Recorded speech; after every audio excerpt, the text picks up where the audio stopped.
about a few things. So, how you doing today? Outstanding, man. Thanks for having me on the show. Tell everybody a little bit about yourself. I have been podcasting since 2007. Before that, I was a gun rights activist, and because of that, I became known as the Black Man with a Gun. I am a former law enforcement officer, former CIA analyst. I've done a lot of things, and I thought podcasting was the best way for me to talk to people and kind of get them on the same page as me. I got you. Okay, now tell a little bit about your role. What exactly did you do for the CIA? A little bit of everything. I started off in security. I mean everything in security, from technical to personal to protective details, and finally got out of everything and did the analytical part of it, the intel side. Okay, and how long did you do that? 17 years. Oh, wow, that's interesting. Now, one of the things I wanted to talk about, as the black man with a gun, first of all, how is it carrying that stigma? Oh, when I first started it in 1999, everybody only had dial-up, and nobody even saw me for the most part. But I thought it was a cool name, and I thought originally, when I started it, I would just keep at it until it no longer was a shock word, that everybody was cool with it. I was trying to be the resource for guns in the African American community. I was a firearms instructor for the agency. I wanted to be that for my neighborhood. I didn't know about the racist roots of gun control. I didn't know about the fear that my people had about firearms, and that kind of set me back. So I couldn't really teach anybody before I educated them. And the Black Man with a Gun was just a way to get past the fear, get past the stuff I couldn't tell. The government had no problem with me teaching my neighborhood. I just couldn't tell anybody who taught me. So for a long time, I used the word Black Man with a Gun just to get over the fact that I was a CIA trained person. Well, that's interesting, because that's kind of what I think maybe some of the difficulty in me getting more into it before, that I never really realized how things were. Just recently, I started a website, pocketedc.com. I'm an enthusiast from everything from everyday carry as far as firearm to pocket tools, knives. It's an interesting culture, and it's something that I had been into for a while and never realized that there was as big a culture for it. Now, one of the things that I've stumbled across that's kind of I don't know if it's giving me question, is I see a lot of these groups, and there's a lot of individuals who are heavily into EDC, but they have different slogans and different groups, and it makes me feel uncomfortable as to what they mean on the backside, if you know what I mean. Okay. I wanted to be a part of something, and I didn't necessarily want to be a black man with a gun per se, but I noticed different inequalities.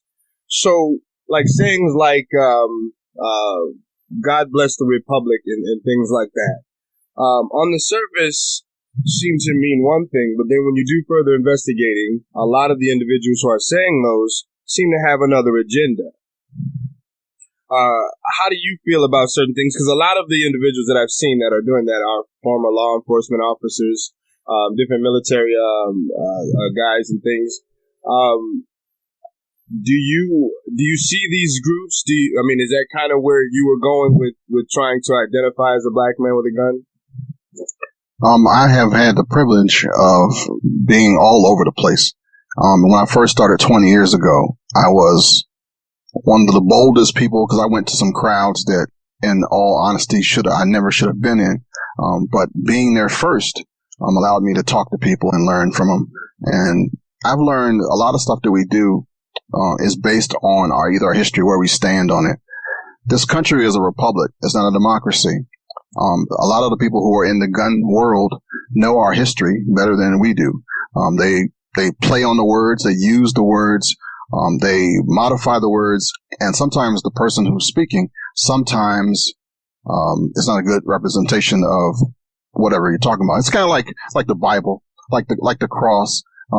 if you watch the Ku Klux Klan use the cross, then you would wonder why any black person would even wear one around their neck. Right. People can take a good thing and pervert it or change it. Mulan Labe, for example, the Greek, the word came from the 300. They asked the Spartans, lay down your weapons, and they said Mulan Labe, or come and get them. So it's a mental thing, it's a macho thing, and it's all in this culture. And if you catch a piece of it, not know the back end of it, it can throw you off. It's just so much of that stuff in here because it's mixed in with the macho-ness of military guys, the guys who are fighting, and then they see their government as not being their friend, and all that stuff's kind of tied together. Right, and that's, I mean, I think that's where some of my frustration comes from because, like I said, I'm posting pictures and doing things, and I stumble across these groups, and it's hard to decipher. It's hard to tell one guy from the next because I support my military guys. I support my law enforcement officers who are performing their job correctly. Right. I'm 100% because a lot of us don't have the strength and the ability to do those things ourselves. So the last thing that we can do is take for granted the liberties and the freedoms that we have and not understand people who got us and helped us get those rights. So when I reach out to try to find organizations to be a part of and to share my views and things, I kind of, like I said, as you draw back. And like I said, the Greek saying was interesting because I found it nice. I was researching, I think they're coins that are people carry as an everyday carry. And I kind of saw it and I said, man, that's kind of cool. I like that saying. I kind of believe in that the same way. And I have a tendency to like to see where things come from. And as I started to look around, I saw a theme that wasn't always apparent, but was kind of right there, And then I referred back, and like I said, that's where I got my interest in the gun movement because I constantly find those things, and all I wanted to do was be a part of something that I enjoyed, something that I'm new to, I wanted to learn more about. Well, those organizations seem kind of closed and, well, hey, you're not a good old boy, so, you don't get to be a part of this. You don't get to like this stuff. Yeah, that stuff is out there.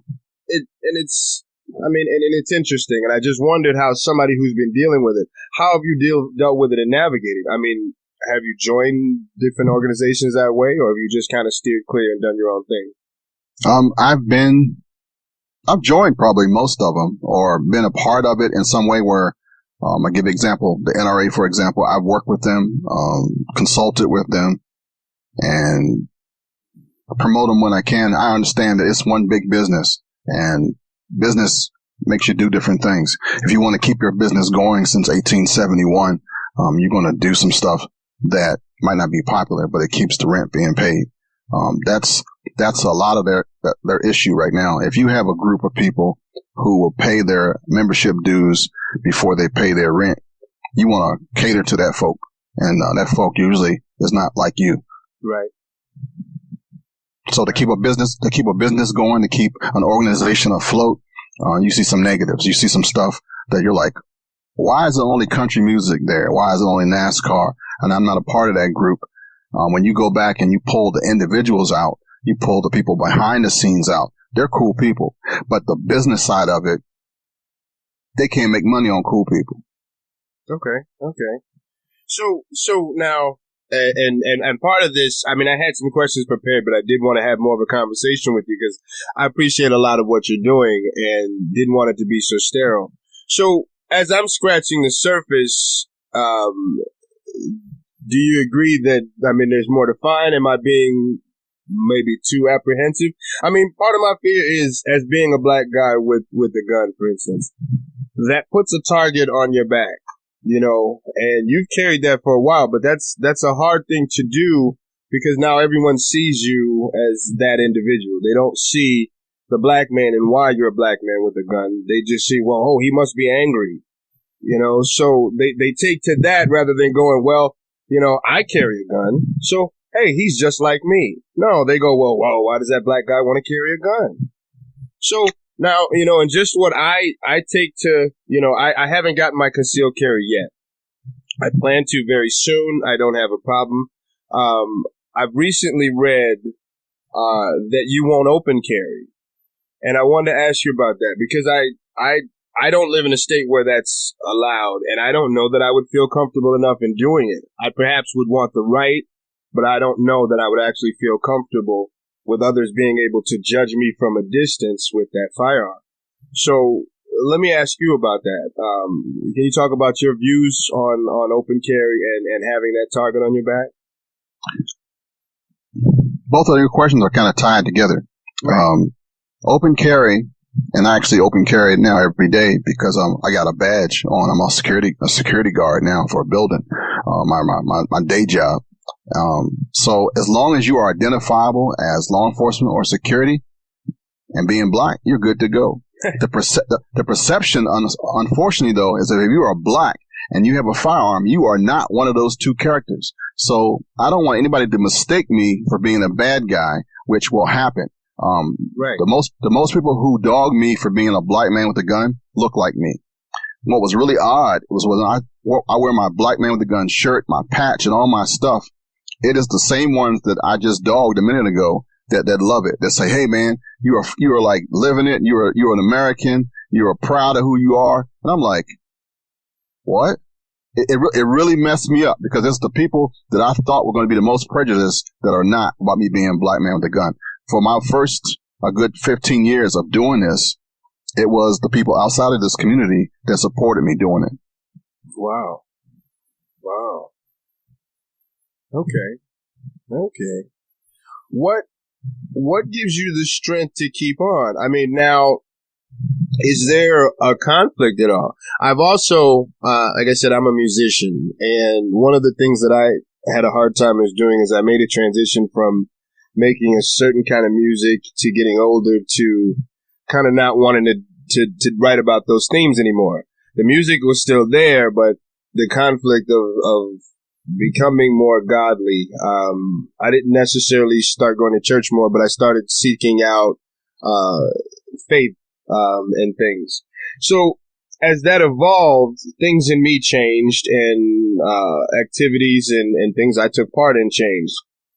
How do you transition from being a reverend to also, law enforcement, to also being a gun advocate? Is that difficult? I mean, or is that just something that you naturally are able to do?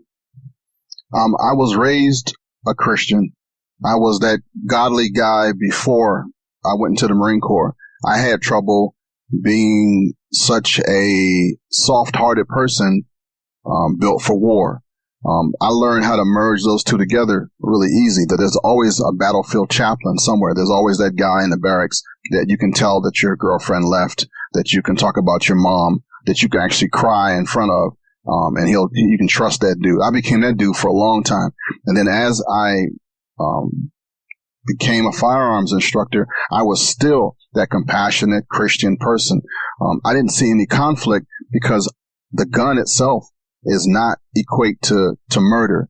The gun itself is just another tool. If I was a carpenter, if I was an electrician, then my hammer and my screwdriver can also be weapons. But it didn't have that connotation that the firearm did. And I couldn't figure out what was the big crisis, because as a kid, growing up in the 60s, every superhero had a gun. Every cartoon had a gun. There was a gun in the rack of people's cars going down the country. Everybody assumed that if you had a firearm, you were a hunter, or you kept the bad people from coming into your house.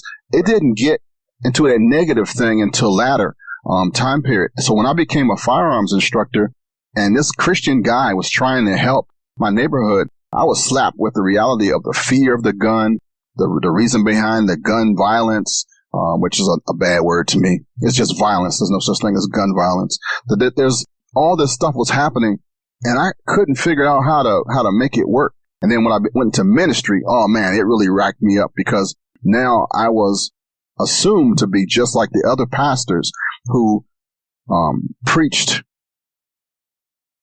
nonviolence, which I preach the same thing. but they assumed that you can't have a firearm and be nonviolent. They assumed that you can't be a gun person and be not like Jesus, that it was a conflict, and it's not. In other cultures, let's look at the old karate movies from back in the day. Remember the Shaolin priests? Uh-huh. They were priests. They were the holy men. Right. They knew the 5-finger death technique. They could touch you, and they were peace-loving people. And these old dudes wore the orange outfits, and they would never mess with you. I'm the same dude, except my robe is black. Unless you come after my sheep, you got no problems with me. But if you do, all hell is going to come with me. So it's a way you look at people. And then the preachers who preach this stuff don't come from a military or law enforcement background. They come from a background of, well, my parishioners don't like guns, so I'm not going to like guns. And I want to keep the old ladies happy, so I'm going to preach against this stuff when you don't have a clue what you're talking about. So I was set aside real fast. I almost got kicked out of church because I gave up a testimony to the Washington Post, and they printed it, and I said, God and guns. And my 1611, my Bible, and my 1911 is what keep me free, both spiritually and physically. And them folks went nuts. I was like a junior minister, and they almost threw me right out of the church, man. Oh, it was bad, dude. That's funny because that's exactly what I'm talking about. And one of the things that, and I get it. I see the ex-military guys, and they have a camaraderie. Now, that's funny because that's exactly what I'm talking about. And one of the things that, and I get it. I see the ex-military guys, and they have a camaraderie, and I love that, and I don't have a problem with that whatsoever. Where I do tend to tread is that sometimes I find these individuals are a bit hardcore. I don't I can't say under any circumstance. I've got my 9 ready to defend my house, and I have no problem with that. But as far as actually in my mind thinking that I have a desire to shoot another man, I don't carry that thought. I love my firearm. I love it for the reasons that it's power, it's a machine. I'm into that sort of thing. So that's a separate item, and it has a purpose and a function. So with that, with some of these guys or these people that are extra hardcore, and they say things like, yeah, come and take them. Well, okay, that's fine if you're defending yourself. But it seems you're taking the offensive in the sense that you're provoking someone to come and try to take it, and that's a different sort of action. And I'm not that guy. I mean, hey, people are people, but I'm a guy who defends himself and also appreciates this machine that I'm able to carry. How do you feel? I'm the same. I just realized recently that a lot of the stuff that I've done, I could probably get a degree in anthropology and sociology, because it's more than just politics. Whenever you say us versus them, it changes your dynamic. And you become passionate with stuff that you really can't back up. You can quickly, like my dad used to say, write a check that your butt can't cash. Right. You can get so far in this thing. Like, I give an example, Crusaders. The Crusader movement back in the king, what am I talking about? The British time, the English time. Right. They had the shields with a big cross on it. Right. They were fighting against Muslims and anti-faith people, anti-Christian people. Protestants, weren't they?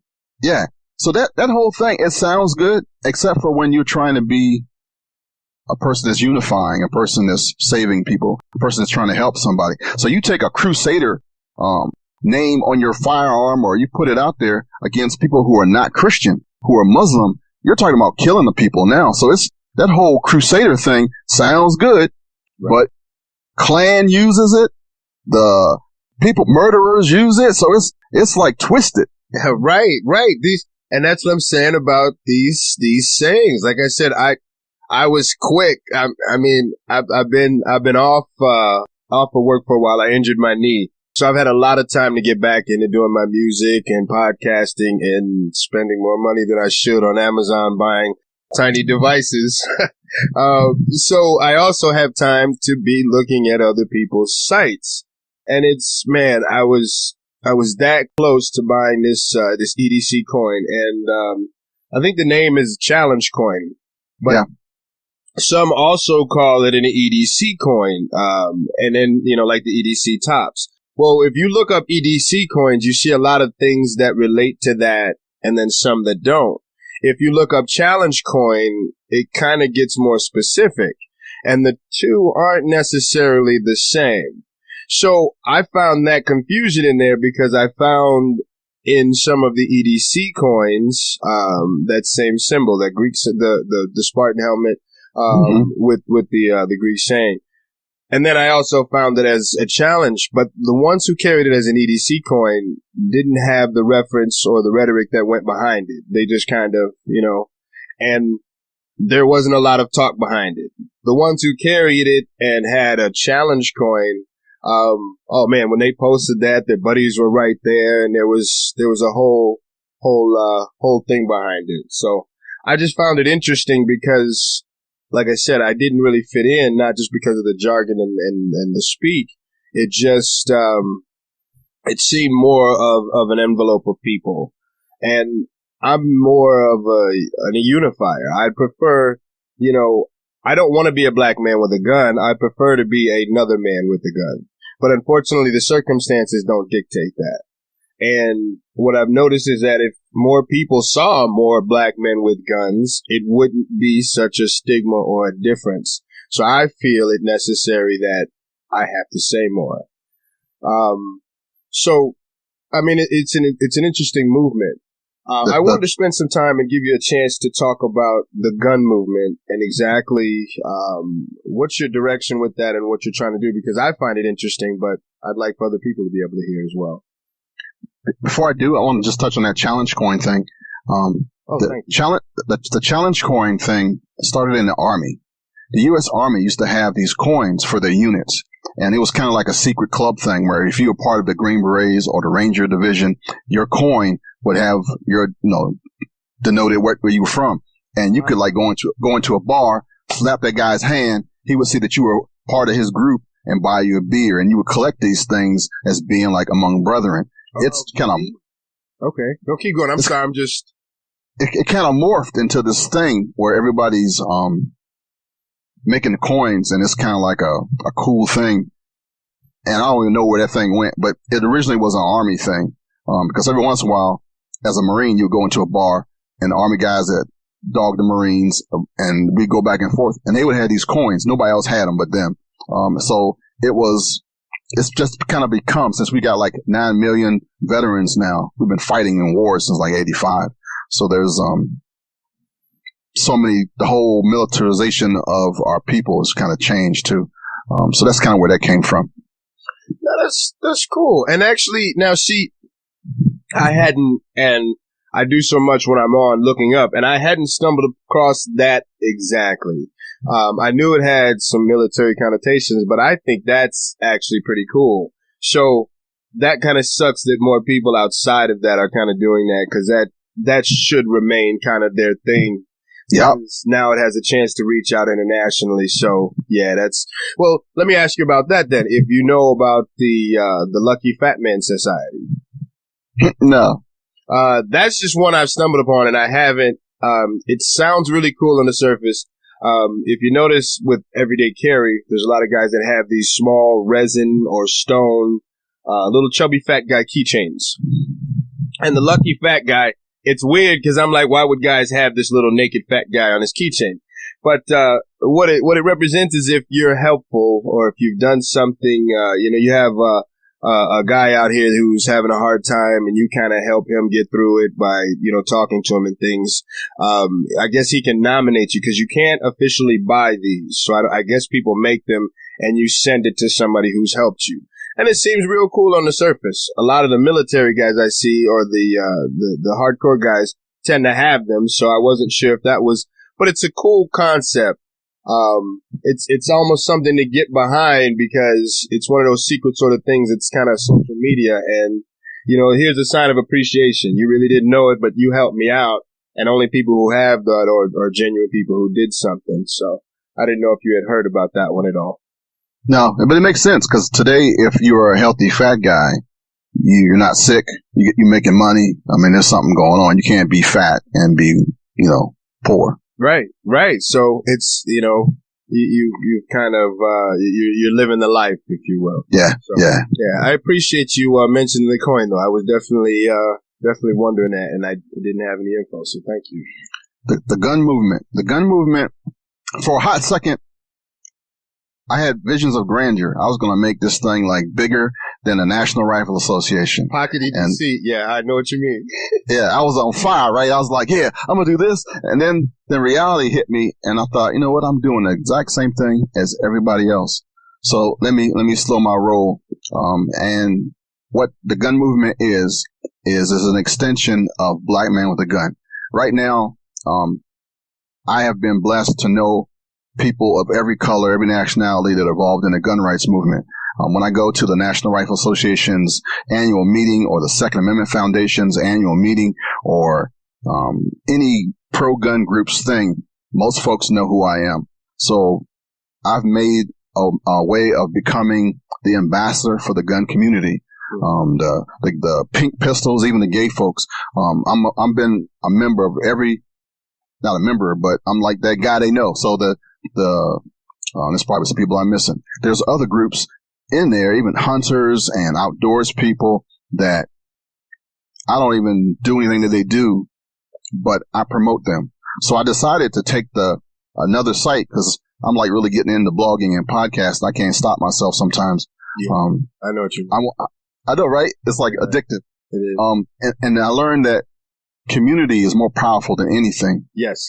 So I've been selling stuff forever to keep my podcast alive. I mean, I had T-shirts and hats and I got action figures. I got a whole bunch of stuff.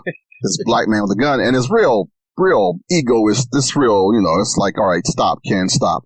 It's not about you. And I'm blessed to do this for 20 years. I've almost stopped it about 5 times. And sometimes I've been in documentaries. I've had folks from overseas come to see who this Black Man with a Gun guy is. I had to resign from my last pastorate because I got so big as the Black Man with a Gun. Folks couldn't hear the message. So I thought, Lord, if this is not where I should go, take this away. But he didn't. He kept me where I'm at.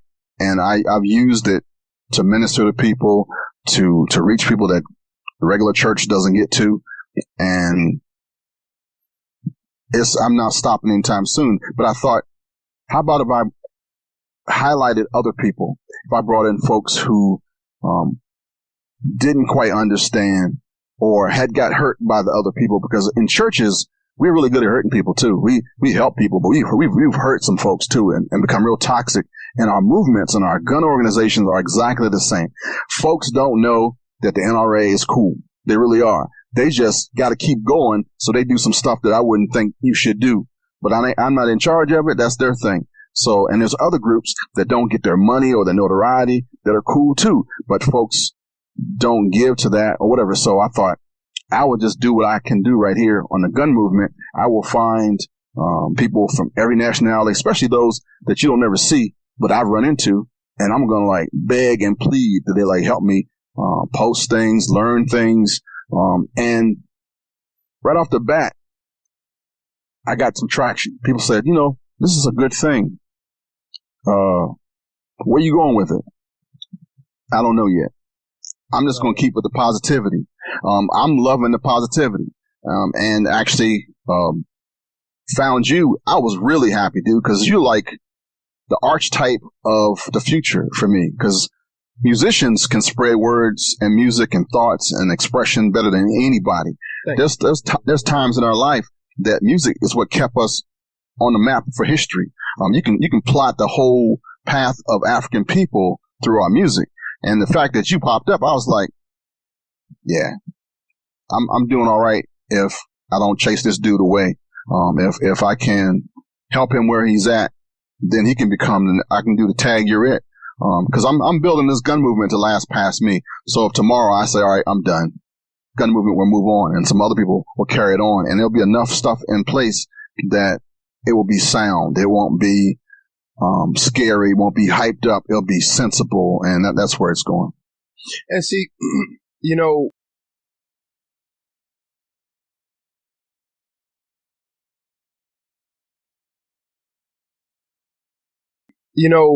in that, like I said, I find a lot of other guys, and I learn a lot of stuff. So I don't have anything to say against any of those who are already doing it, even in what they support, because you all have that ability to do that.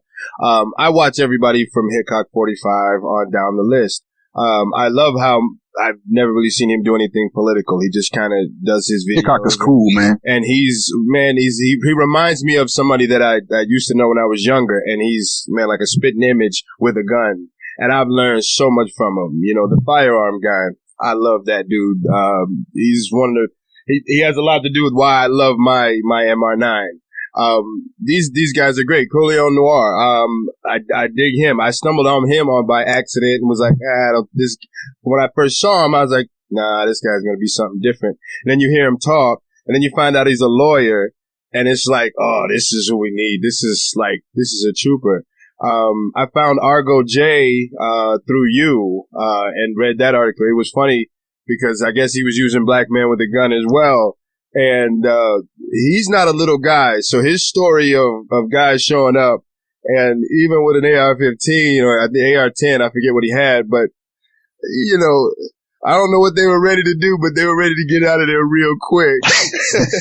So, I really embrace the community, as far as it coming together. And I even like the fact that, I even noticed, like I said, you are a member of NRA. So it doesn't seem as if you're not, like I said, you're not a black man with a gun trying to say, hey, black people, let's do this because we need to fight. It's like, no, hey, we need to get more education for black people about guns so that we can be equal to a white man with a gun. So there is no stigma, because, that's another approach that I wanted to avoid was I don't want to be that far this side, like, looking like a gangbanger running around and posing that as well. I'm a 42-year-old man. I have a 14-year-old son. I have a business as far as doing music and everything. I work in construction. I'm a normal, law-abiding citizen, and choose to represent that. So I like the format and the platform that you created. I need to send you a song from one of my bands that we wrote called Bowing Down. It's kind of a rock song I think you might dig when we get done here. I'll send you the link to check that out. Cool. So yeah, that was, I just really wanted to go over a few things because it's been really frustrating, and I wanted to start this off, and I was trying to move it, and I noticed you were doing something. So I was like, wow, I really want to get a chance to sit down and talk, and hope we have some chance even in the future to converse and catch up and things. And, cause it's always a pleasure. I like reading and seeing what you have to say because of the stance that you take. Like I said, you're not, you're not fist in your face black guy with a gun. You're preaching the understanding, and not only are you coming from that perspective, but something that should join more of us together is faith. So, hey, there's people that like guns. There's faithful. If you put those together, that should be more powerful than color or political orientation or gender or anything else, because those are the things that drive us. So totally true. I definitely, like I said, appreciate your time. If there's anything that you want to say, I know you got a busy day, probably getting the stuff, and like I said, I got to get to walking my dog. I hear him around here somewhere. Tell me about you, so I can use this for the show. Most definitely. Like I said, I'm a musician. I've been doing it for over 20 years. I started off in hip hop, R&B, and one of the things that I've remained an independent artist. I've had several opportunities to be signed, but it hasn't been my thing. I've always been able to make a living and exist and kind of do what I wanted to do without being dictated to. So it's nice, but I've had hills and valleys where there's times when I've left it alone. I've tried to walk away. I've said, hey, you know what, this music stuff, I'd rather be addicted to heroin is a joke I make, because at least heroin, there's help for. My music addiction, there isn't. Because, it's something that I can write music when I'm feeling bad, when I'm feeling good. It's a gift truly from God. And when I try to get away from that, my life kind of slows down. When I get back into it, it comes back. So that's kind of driven me to be more faithful, now in my age. I have hobbies, like I said, like Pocket EDC. I've been carrying little gadgets. I was a MacGyver fan when I was a kid. You name it. So I love that. So now to be able to spend $30, $40, $50, $100 on a little device that I may never use that fits in my pocket is something that drives me. Guns, like I said in my piece that I wrote, my blog, I've always liked guns, but I was afraid of the stigma attached as far as black guys go. My state here, Illinois, just recently, a few years ago, got concealed carry. But, man, I've known and had buddies from when I was younger that carried guns. I had guns around me. And, yeah, there was a potential for a lot of stupidity. So I didn't really get into it. And then the fact that as a musician, I moved around a lot. I was broke at times. So me having a gun and leaving it at somebody else's house with some of my gear wasn't going to work. So being a little more stable, here I am now. And I just find it hard to remain quiet about things that I'm passionate about. I was able to when I was younger by doing other things, but now things that upset me, there's things that are going on in politics that don't make sense. And some of the answers that people have, well, the majority of this guy is okay.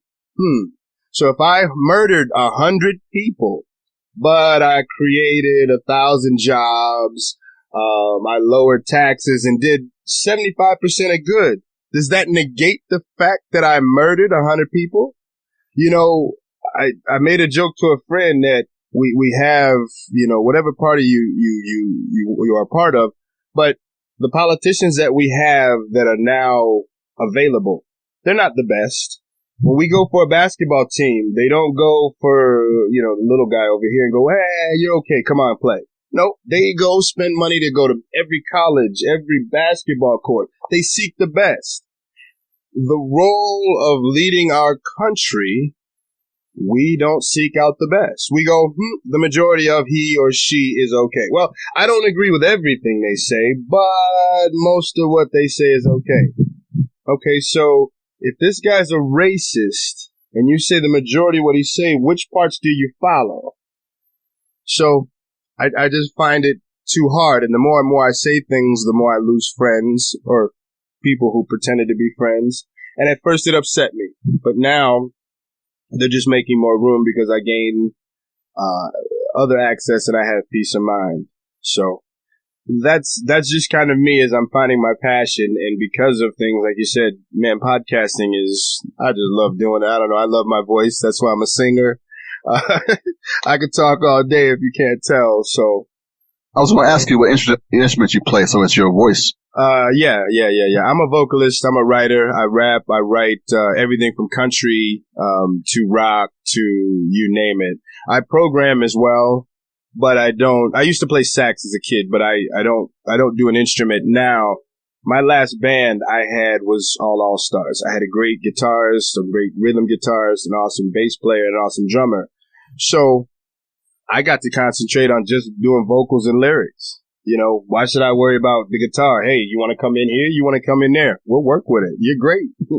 So I got away from that. I find sometimes it's kind of egotistical because I do everything myself a lot. I have the only child mentality, so I produce my stuff, I edit my stuff, I'll do vocals, I'll do it. Sometimes I step back and say, wait a second, nah, there's way too much me there. I need to back it up. That sounds like the black man with a gun. So you're a musician with a gun now. So yeah, that's all good, dude. Yeah. That's all good. I'm a baby rhythm guitarist for an old gospel group that they've been playing for 45 years, and they adopted me. Wow. So I'm trying to get them out of the nursing home and onto a CD before they pass away right now. So my next move is I got to raise some money for a couple of the demos, or at least a couple of professionally mastered things, because they got some songs every weekend or every week we play. We practice here at my house on Tuesday nights, and then they go out on the weekends and they do like nursing homes and churches. And 99% of the music they play I have never heard before. So I'm the rhythm guy, and then they go, we're in the key of C, and that's the only thing I know. Everything else I just kind of go, wow, where in the heck did that song come from? but I love them. I love that music. It's supposed to be like quartet music, but it's like 10 of us, because there's like another guitarist and a drummer and a bass player, and it's just fun, dude. And I understand the whole music thing. Yeah, music is nice. It's an activity, but it also it makes you a part of something, and like that's that camaraderie that I have had with different bands and groups I've been a part of is kind of what I was looking at here. You know, I don't look to half the reason that I started PocketEDC.com wasn't so much to make a ton of money from it. It wasn't to get free stuff, although sometimes that's cool. But the whole idea is that sometimes when I go and buy this new multi-tool, I want to tell somebody, and my roommate is really tired of hearing it. You know, he's really tired of seeing what this knife does that the last knife didn't. So I figured I got to tell somebody. My mom don't want to hear it. My dog don't really care. So, hey, put it on a podcast. Somebody will listen. You know, so that's kind of where I'm at. So. Oh, that's cool, man. That's cool. Well, thank you, man. Thank you for letting me be on your show and for being on a brand new website that didn't even have a vision yet. But it was in my head. I just didn't write it out yet. I knew where I was going, but I had a little trouble putting it down. I got excited and got lost there for a second. But folks felt me, so they knew where I was coming from. Well, that's funny. The last email I sent you, I was trying to send that for probably a day and a half, almost 2 days. Part of the problem I had is I'd get to saying what I wanted on a tangent. I had to voice type that on my phone because I couldn't type fast enough, and I had so much to say, and I would get on another tangent, and it's like, oh, he's not going to make sense to any of this. So, yeah, I definitely get that. So that was, yeah, I had to reach out because it was, like I said, these things I didn't get. And like I said, you're in the middle of it as all being, you know, ex-military and ex-government and stuff. So, yeah, definitely thank you. And I hope, because as this part of it, I have more blogs and stuff coming, so different things. I also hope at some point in the near future, as part of Pocket EDC Carry, I want to start featuring a segment with smaller guns for women and for people who aren't necessarily used to. I want to kind of integrate and bring something into that segment. Stuff for like my mom, who I've been pushing to carry and things. So, yeah, I've even been interested in getting my FFL as well. So, you know, there's something else I wanted to tell you before I let you go.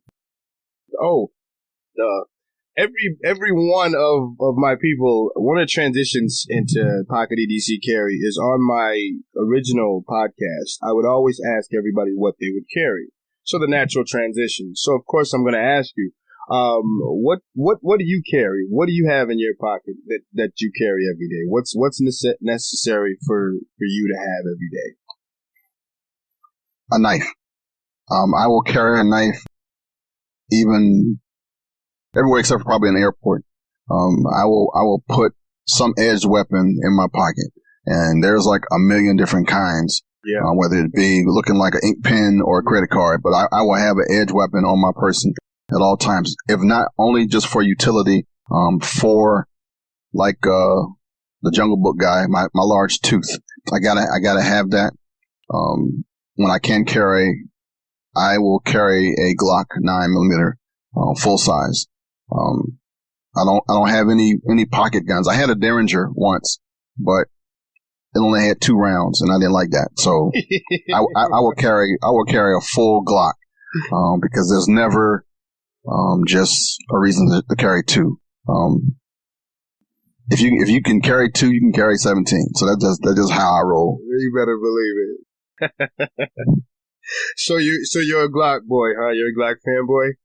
Yeah, I loved Browning high powers. And then from that, the CZ method, because it's the same really flat 9mm that you can conceal. And I had done that quite a few times around the world. I've grown up with the revolvers, which I actually like. Revolvers are having a comeback, and there's nothing wrong with one. Yeah, they're pretty. The Glocks came out. I hit the scene right when Glock happened. When I was at the Federal Law Enforcement Training Center, Glock was doing its promo to trying to get all these federal law enforcement guys into their Glocks. And the old guys, the 1911 45 guys, hated the Glock because it was ugly. Only has 33 parts. It's polymer, no shine, no nothing. But my agency took it eventually and replaced all our stuff with that. And I learned that this thing was not pretty, but it was